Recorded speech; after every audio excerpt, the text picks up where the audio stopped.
Bismillahirrahmanirrahim. Assalamualaikum warahmatullahi wabarakatuh. Perkenalkan, nama saya Nur Hidayati Lutfiralda. Saya merupakan mahasantri semester 7 dari Pondok Pesantren Darussunnah. Nah, adapun video ini dibuat untuk memenuhi tugas akhir atau ujian akhir semester dari mata kuliah Asalib Ushul Fikr. Adapun tema yang akan dibahas yakni mengenai poligami. Poligami merupakan sunnah Nabi. Di sini posisi saya sebagai kontra, yang dimana saya tidak setuju bahwa poligami merupakan sunnah Nabi. Nah, adapun untuk lebih memahami dan juga supaya dapat melihat apa yang sedang dibicarakan oleh masyarakat terkait dengan poligami, mari kita lihat terlebih dahulu video berikut ini. Selamat menyaksikan. Ada yang belum kenal dengan teman sebelahnya mungkin. Siap ya Bapak Ibu sekalian? Kita mulai dari Ikhwan. Motivasi bisa, saya penasaran atau saya pengen nambah. Insya Allah sih cita-citanya pengen istrinya 4 Pak. Sebaik-baik manusia yang istrinya paling banyak. Oh ya Masya Allah. Di akhir zaman ini paling besar fitnah itu dari wanita. Saya ingin menyelamatkan akidah keluarga saya. Mohon doanya mudah-mudahan keluarga kami bisa sampai ke surga. Tangan gue dingin banget sekarang. Kayak gue shock aja bahwa kata-kata yang gue takutkan akan keluar ternyata memang benar keluar. Adanya KB itu ajaran-ajaran dari orang di luar Islam agar umat Islam itu sedikit. Makanya kita lawan dengan adanya poligami untuk memperbanyak umat Islam. Sini kan tafadhol. Rasanya ingin batal puasa. Saya ratu pertama Mas Ringo. Ratu pertama Mas Ringo. Ana ratu keduanya Om Ringo. Iya. Yang tadi Mas Ringo, ini Om Ringo. Saya adalah istri dari Pak Noval yang Oh, ya? tadi. Motivasinya sudah jelas, saya datang kemari ingin mencarikan madu atau istri buat suami saya. Pastinya biar kenalin anak-anak biar nggak kejang kalau menjadi poligami. Allah konfig manusia itu lelaki itu untuk mempunyai kemungkinan menyukai lebih dari satu wanita. Nah itu yang terjadi. Perselingkuhan ada nggak, Teh? Ada. Yang jajan banyak nggak? Banyak lah pasti. Banyak. Itu bukti bahwa hakikatnya dorongan-dorongan itu nggak bisa dinafikan ada pada laki-laki. Tapi di sisi lain Islam memberikan jalan keluar, yaitu apa? Nikah lagi. Menyalurkan nafsu kepada istrinya menjadi ibadah. Yang asalnya cuma satu ibadah di satu titik menjadi dua ibadah di dua titik. Kan itu logika matematisnya kurang lebih seperti itu. Ketika saya menyadari itu, saya mengambil cermin dan itu ada potensi terjadi pada diri saya ketika masa ta'aruf saling mengenal. Saya nanya sama si Teteh, kalau saya nanti menikah lagi boleh nggak? Beradu argumen, bertahun-tahun saya mengomunikasikan masalah poligami ini. Karena pada faktanya kita pun harus realistis. Kenapa? Karena perempuan itu lebih dominan perasaannya ketimbang akalnya. Lebih besar rasa cemburunya ketimbang logikanya. Karena kalau berpikir secara logik, sebetulnya tidak ada yang hilang. Diri saya tetap hadir bersama Anda. Saya tetap hadir untuk anak-anak. Nafkah tetap saya kasih, tidak ada yang berubah. Apa yang secara matematis berkurang? Lantas siapa sebenarnya yang bisa berpoligami? Orang yang seperti apa? Manusia itu bisa melakukan poligami asal ya dia bisa berlaku adil. Yang seperti apa adil dan siapa yang bisa menilai bahwa hal tersebut adil atau tidak? Allah tidak menuntut adil dalam masalah perasaan. Karena perasaan nggak bisa dihitung. Perasaan nggak bisa dikuantifikasi. Bagaimana caranya kita bisa mengetahui saya ini lebih sayang ke yang pertama, lebih sayang ke yang kedua. Nah yang dituntut adil oleh Islam, dituntut adil oleh Allah, padahal yang bisa dikuantifikasi. Dalam hal apa? Jumlah malam. Dalam hal nafkah. Nah, kalau di sini 3 hari, maka nanti di sana harus 3 hari. Ada mungkin yang menyatakan juga bahwa ini merupakan istilahnya kekerasan terhadap perempuan sendiri gitu. Secara tidak langsung mungkin menyakiti perasaan mereka gitu. Syariat ini memosisikan perempuan sebagai makhluk yang berharga, yang bukan hanya sebatas dipakai, kemudian ditinggalkan begitu saja. Tidak. Kalau Anda mencintai orang tersebut, maka hargailah, maka muliakanlah perempuan dengan jalan menikahinya. Poligami merupakan isu sosial klasik yang selalu diperdebatkan di kalangan Muslim seluruh belahan dunia. Sebagai negara populasi Muslim terbesar di dunia, pembicaraan poligami masih menjadi hal tabu di Indonesia. Namun, belakangan ini, era digital telah mengubah segalanya. Para pegiat poligami semakin percaya diri dan berani menampakkan eksistensinya di tengah masyarakat. Poligami yang dulunya bersifat privat, kini dijajakan jadi konsumsi publik lewat kelas-kelas mentor berbayar. Para mentor ini bahkan rela membayar biaya iklan di sosial media demi memperluas pasar. Monetisasi isu poligami pun mulai terjadi. Dalam 2-3 tahun terakhir, kamu pasti seringkali mendapat flyer atau poster seminar poligami berbayar dengan tarif jutaan rupiah di sosial media kalian. Bagi banyak orang, ini mungkin acara konyol. Tapi tahukah kamu, acara ini ternyata banyak peminatnya. Berarti total berapa kali pernikahan Pak Kiai? Kalau saya pernah menikahi 6 perempuan. 6 berarti? 6 wanita. Berarti yang 2 sudah saya lepas. Dengan alasan apa Pak Kiai kalau boleh tahu? Yang kedua itu karena sudah menopause. Kemudian tiba-tiba kemudian sudah menopause. Kemudian saya bilang saya masih pengen punya anak banyak. Gitu kan. Berarti yang satu lagi? Yang satu lagi saya menolong seorang janda. Ternyata takdirnya memang tidak layak untuk diteruskan. Sekarang kemana Pak Kiai? Setelah kita melihat ya video-video tadi itu seolah-olah seakan-akan ingin diupayakan, ingin diusahakan supaya praktek poligami itu menjadi suatu hal yang tren gitu ya, suatu hal yang memang dilakukan oleh banyak laki-laki. Nah di sini menarik untuk dibahas gitu ya. Lalu apakah benar bahwa poligami itu merupakan sunnah Nabi gitu kan? Memang benar Nabi itu berpoligami, tapi apakah itu sunnah gitu kan untuk umatnya? Di sini akan coba saya paparkan.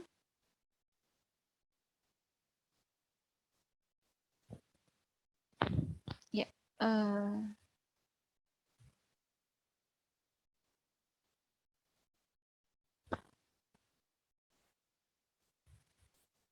poligami sebagai bentuk sunnah. Di sini saya kontra ya, berarti saya mengatakan bahwa poligami itu bukan sunnah Nabi. Selanjutnya, nah ini poster-poster yang beredar di masyarakat mengenai kelas pelatihan poligami ya gitu ya. Di sini harganya cukup tinggi menurut saya ya, sekitar 4.750.000 untuk satu orang. Lalu jika suami istri itu 6.500.000 untuk kelas 2 hari. Tinggi sekali menurut saya untuk biaya seperti itu gitu ya. Ada juga pelatihan yang berbulan-bulan juga ada. Cuma ini yang saya sertakan di sini yang 2 hari. Tapi memang kebanyakan pelatihan-pelatihan poligami itu memang harganya mahal gitu ya, bukan harga yang murah. Nah, di sini yang cukup mengherankan ya, yang mana praktek poligami sendiri pun masih diperbincangkan, bukan suatu hal yang memang sudah jelas itu dianjurkan, dan dengan suatu hal yang masih diperbincangkan lalu dikenakan tarif setinggi ini gitu kan. Ini cukup menarik ya untuk diulas.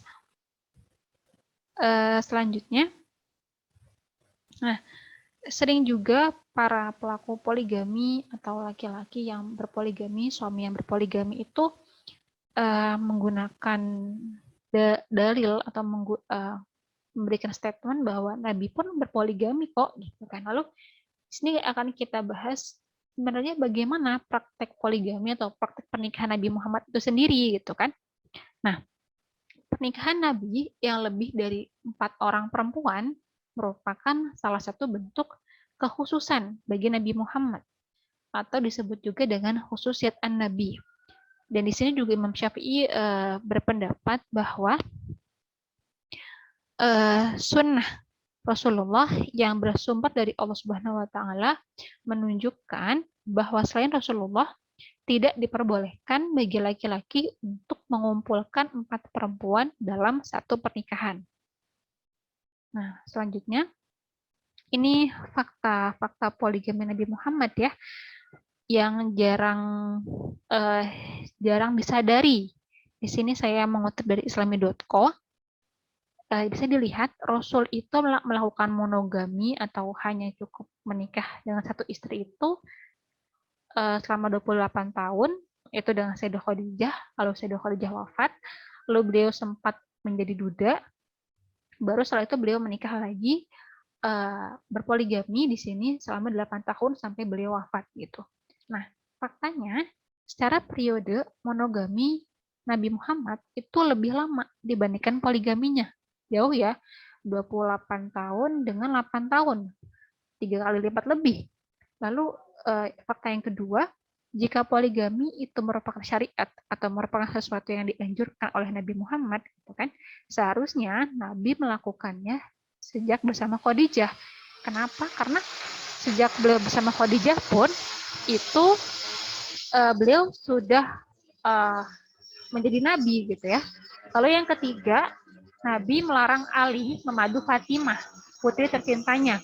Bahkan juga ada riwayat yang mengatakan bahwa siapapun yang menyakiti Sayyidah Fatimah sama saja menyakiti Rasul gitu ya. Selanjutnya, ini ayat yang berkaitan tentang poligami gitu, yang mana seringkali ini itu dijadikan dalil gitu ya untuk melakukan poligami gitu kan.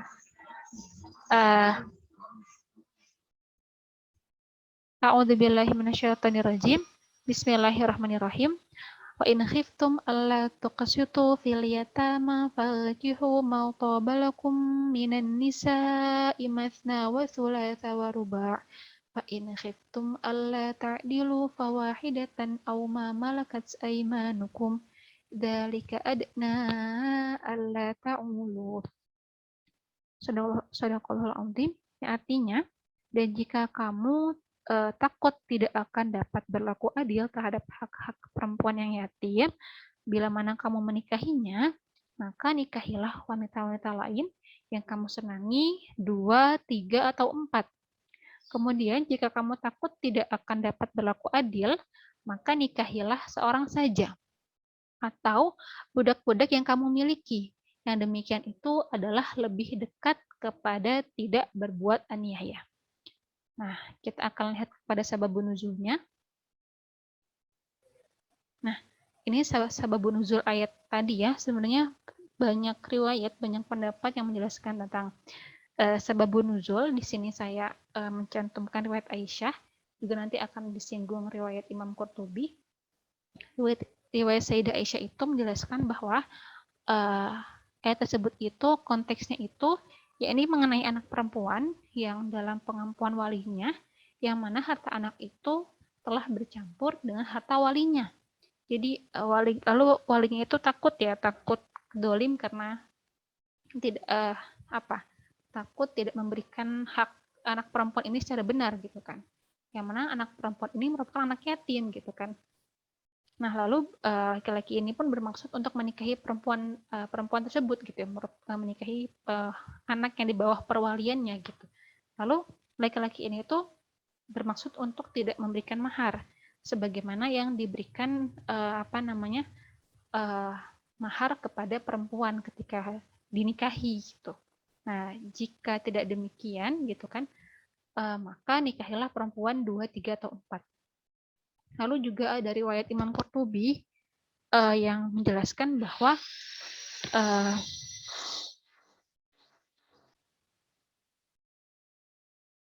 yang mana riwayat Imam Qurtubi itu menjelaskan bahwa walinya ini, walinya yang laki-laki gitu ya, itu jika dia itu melakukan kekerasan atau mungkin melakukan suatu hal yang memang itu tidak dibenarkan gitu kan kepada perempuan tersebut, lebih baik laki-laki itu menikahi perempuan lebih, boleh 2, 3, atau 4 gitu ya. Nah, selanjutnya ini saya ambil data dari dokumentasi Komnas Perempuan yang mana menunjukkan bahwa kasus-kasus kekerasan di dalam rumah tangga kerap terjadi dalam konteks poligami, gitu kan. Baik poligami tercatat maupun tidak tercatat. Kenapa tidak tercatat? Karena memang banyak juga ya yang melakukan nikah siri, jadi tidak sampai ke pengadilan agama, ke Kemenak, ke Kementerian Agama, hanya sebatas nikah siri gitu. Lalu Badan Peradilan Agama atau mungkin Badilat pada tahun 2020 mencatat bahwa poligami menjadi salah satu alasan perceraian, di mana sekurangnya ada 759 kasus. Percekcokan terus-menerus yang menjadi alasan terbanyak perceraian juga kerap ditemukan dalam keluarga yang suaminya berpoligami. Gitu. Jadi bisa dikatakan juga bahwa poligami ini itu merupakan salah satu faktor gitu ya, atau penyebab mengapa tingginya gitu, mengapa tingginya perceraian di Indonesia, bahkan sampai ada yang mengatakan sampai 500 juta gitu kan, itu sangat tinggi ya kasus perceraiannya. Oke, selanjutnya ini saya mengutip 3 ulama, 3 imam yang berkomentar atau berpendapat terkait poligami. Yang pertama itu Imam Muhammad Abduh, Imam Al-Zamakhsyari, dan juga Imam Al-Maraghi. Nah, Imam Muhammad Abduh. Nah, beliau itu menjelaskan, mengatakan bahwa siapa yang merenungkan 2 ayat, yakni Quran surat An-Nisa ayat 3 dengan ayat 149, yang mana ayat 149 ini menjelaskan bahwa manusia itu tidak akan bisa berlaku adil gitu ya. Nah, maka ia akan tahu bahwa ruang kebolehan berpoligami itu dalam Islam merupakan ruang yang sempit, seakan-akan ia merupakan suatu darurat yang hanya bisa dibolehkan bagi yang membutuhkannya, dengan syarat yang bersangkutan diyakini bisa menegakkan keadilan dan tidak mungkin melakukan kezaliman. Nah, ini juga ditegaskan di sini ya, bahwa poligami itu merupakan suatu hal yang boleh untuk dilakukan jika memang itu darurat gitu ya, jika memang dalam keadaan darurat gitu ya, bukan dalam keadaan yang senggang, bukan dalam keadaan yang sengaja atau tanpa alasan, tanpa sebab gitu ya. Nah, selanjutnya pendapat yang kedua dari Imam Al-Zamakhsyari, beliau mengatakan ketika ayat tentang anak-anak yatim turun, termasuk ayat yang melarang memakan harta anak yatim, maka para pengampu anak yatim itu takut jika dirinya disebut sebagai pelaku kejahatan, misalnya karena zalim, tidak memenuhi hak-hak anak yatim sehingga mereka terjebak dalam dosa. Dan jika kamu takut tidak berlaku adil terhadap anak-anak yatim tersebut, gitu ya. Jadi di sini ditegaskan gitu. Jika kamu takut untuk tidak berlaku adil terhadap anak-anak yatim tersebut, maka seharusnya hendaknya seyogyanya gitu, kamu pun harusnya takut untuk tidak berlaku adil terhadap istri-istrimu. Ya. Maka perkecillah jumlah perempuan yang kamu nikahi. Dan beliau juga menegaskan lagi di statement terakhirnya itu, bahwa perteguhlah dan pilihlah satu istri, dan segeralah untuk meninggalkan banyak istri gitu ya. Sebab segala sesuatu itu nanti akan diukur dengan neraca keadilan.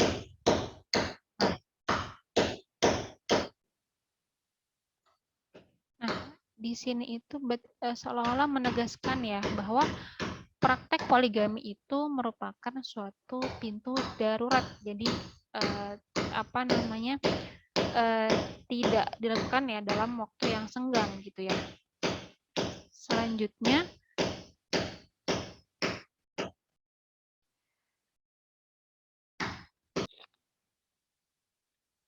di sini Imam Al-Maraghi itu berpendapat bahwa kebahagiaan keluarga itu tercapai jika di dalam keluarga hanya ada satu istri bagi satu suami. Itulah puncak kesempurnaan yang perlu diedukasikan ke masyarakat dan yang perlu diterima oleh seluruh manusia. Namun, karena sejumlah alasan terkait kehidupan suami istri, maka seseorang diperbolehkan untuk keluar dari yang ideal tersebut Di sini berarti dijelaskan ya bahwa yang ideal itu ya satu perempuan, satu laki-laki. Adapun poligami itu ya jika memang ada suatu alasan, ada suatu penyebab, tidak semata-mata hanya untuk mengatakan bahwa itu sunnah Nabi atau mungkin itu syariat, atau juga mungkin mengatakan laki-laki itu kan nafsunya atau mungkin ya itu kan besar gitu kan, tidak seperti itu gitu. Selanjutnya ini saya ambil data ya dari Badan Pusat Statistik. Di sana itu dijelaskan bahwa data ini diambil dari masyarakat itu tahun 2020 bulan September. Nah, dan juga seringkali statement yang mengatakan bahwa jumlah perempuan itu kan lebih banyak dibandingkan laki-laki gitu. Makanya lebih baik poligami supaya semua perempuan itu merasakan pernikahan gitu. Nah, di sini ternyata yang terjadi itu sebaliknya gitu. Justru jumlah perempuan itu lebih sedikit dibandingkan laki-laki gitu ya. Di sini yang sebelah kanan itu merupakan jumlah perempuan, yang sebelah kiri itu jumlah laki-laki, dan ini jumlah jumlah dari perempuan dan juga laki-laki. Nah, di sini kita misalkan ini aja lihat dari usia mulai diperbolehkan untuk menikah, yaitu ketika 16 dan juga 19 tahun ya. Di sini jumlah perempuan itu 11.050,1, jumlah laki-lakinya 11.632,2. Bedanya jauh ya, cukup jauh, dan lebih banyak laki-laki dibandingkan perempuan. Dan jumlah ini tuh seperti itu, selalu lebih banyak yang laki-laki dibandingkan perempuan sampai usia rentan 50 sampai 54 tahun ya. Di sini baru memang jumlah perempuan itu lebih banyak dibandingkan jumlah laki-laki gitu kan ya. Berarti di sini statement yang mengatakan bahwa lebih banyak loh jumlah perempuan gitu, makanya poligami biar semua itu merasakan pernikahan, itu tidak sebenarnya betul ya, tidak mutlak betul, karena ada kondisi-kondisi di mana memang perempuan justru lebih sedikit dibandingkan jumlah laki-laki gitu kan. Dalam kasus ini contohnya ya tahun 2020 ini. Lalu selanjutnya ini yang terbaru tahun 2021 diambil bulan Juni. Kalau yang saya baca seingat saya ya benar ya, Januari sampai Juni itu jumlah laki-lakinya itu 130.521.557. Sedangkan perempuannya itu lebih sedikit ya, 134.707.815. Jadi statement tadi juga sama ya, itu tidak mutlak betul gitu, karena ini contohnya loh, perempuan lebih sedikit loh gitu kan. Selanjutnya, nah lalu bagaimana sih pemerintah Indonesia itu sendiri mengatur tentang poligami gitu kan, tentang pernikahan. Nah sebenarnya untuk istri kedua itu pada awal-awalnya itu tidak mendapat hak, jadi tidak mendapat hak secara hukum gitu kan. Baru pada tahun 1974 ini ada peraturannya gitu kan, yang membahas tentang poligami gitu. Nah, di sini ada ini ya, beberapa syarat yang harus dipenuhi. Yang pertama, adanya persetujuan dari istri pertama atau mungkin istri-istri yang sebelumnya. Lalu yang kedua, adanya kepastian bahwa suami mampu menjamin keperluan hidup istri dan juga anak-anak mereka. Lalu yang ketiga, adanya jaminan bahwa suami akan berlaku adil terhadap istri-istri dan juga anak-anak mereka. Dan juga ini sama ya, ini menjelaskan bahwa kapan sih laki-laki itu boleh untuk poligami gitu ya. Jadi tidak sewaktu-waktu ya, ada alasannya gitu. Yang pertama itu ketika istri itu tidak dapat menjalankan kewajiban sebagai istri gitu. Lalu yang kedua, ketika istri itu mendapat atau terdapat cacat badan atau penyakit yang tidak dapat disembuhkan. Lalu yang ketiga, istri tidak dapat melahirkan keturunan. Nah, selanjutnya ini statement akhir saya ya. Jika istri mampu mengalahkan rasa cemburunya, yang nanti itu akan bernilai lebih baik di sisi Allah gitu kan, lantas mengapa pihak laki-laki tidak mengalahkan lantas ini pihak laki-laki itu tidak mengalahkan rasa apa? Ini bukan cemburu ya, rasa mungkin hawa nafsunya gitu kan, dengan berusaha untuk tidak melakukan poligami supaya juga sama-sama baik di sisi Allah gitu. Jadi di sini saya menegaskan bahwa poligami itu dilakukan jika memang memenuhi tadi ya, ada syarat-syaratnya. Jadi jika istri tidak bisa melakukan hak-hak suami, lalu istri punya penyakit, istri tidak bisa melahirkan anak, dan juga harus dengan izin istri yang pertama. Jadi tidak tidak dengan mudah untuk melakukan poligami gitu kan. Mungkin itu dari saya sekian, kurang lebihnya mohon maaf. Wassalamualaikum warahmatullahi wabarakatuh.